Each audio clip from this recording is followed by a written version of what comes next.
আসসালামু আলাইকুম বন্ধুরা, সবাই কেমন আছেন? আজকে দেখতে পাবেন আমার বাগানে কিছু ফল ফুল। এ হচ্ছে আমার একটা বিচি থেকে করা আমড়া গাছ। মাশাআল্লাহ অনেকগুলো আমড়া ধরছে। আর এদিক দিয়ে মাশাআল্লাহ পেয়ারাগুলো পাইকে আছে।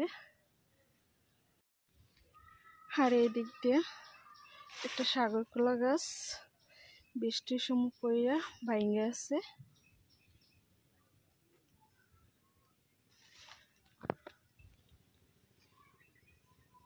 মাশাআল্লাহ আমার গাছের মালটাগুলো অনেক বড় হয়ে গেছে। এগুলোকে মনে হয় বাড়ি মালটা না পয়সা মালটা বলে শিওর জানি না, নাম জানি না। এই যে দেখতে মালটাগুলো একদম রেক রেক। মাশাআল্লাহ অনেক বড় হয়েছে, একদম বাজারের মালটা সমানই হয়ে গেছে, কিন্তু খাওয়ার উপযোগী না। একটু টক টক ভাব হয়েছে। আরও মাসখানেক পরে মিষ্টি হবে আশা করি ইনশাল্লাহ। কারণ আমি মাশাআল্লাহ এদিক দিয়ে একদম পাইকে একটা হলুদে পড়ে আছে।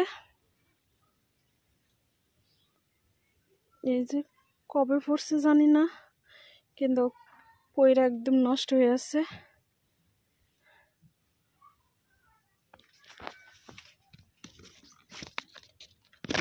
কত সুন্দর কুচিলা ফুল ফুটে আছে, অনেকে তেলাকুচা বলে। আর আমাদের একটা সবচেয়ে ভালো জাতের কাঁঠালগুলো অনেক মজা, যে একবার খা সারা জীবন মনে রাখে এমন।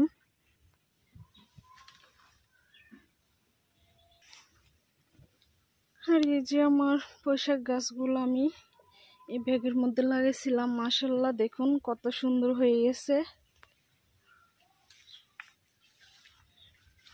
আর আমার 12 মাসি মরিচগুলো মাশাআল্লাহ দেখুন। আলহামদুলিল্লাহ।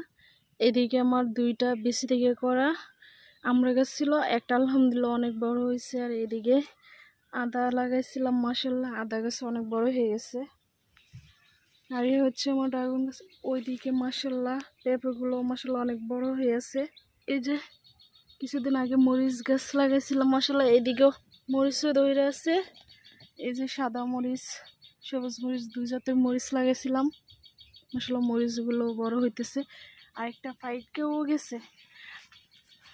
আর এদিকে গাছের মিষ্টি পেয়ারাগুলো অনেক মিষ্টি। দেখুন পাখি খাইয়া কি অবস্থা করে রাখছে, কারণ বাগানে আসা হয় না। দেখুন অনেক বড় হয়ে আছে। আজকে আমার ভাই বাড়িতে আছে, ভাইয়ের জন্য পাইরা নেবো কয়েকটা পেয়ারা। আর এদিকেও কয়েক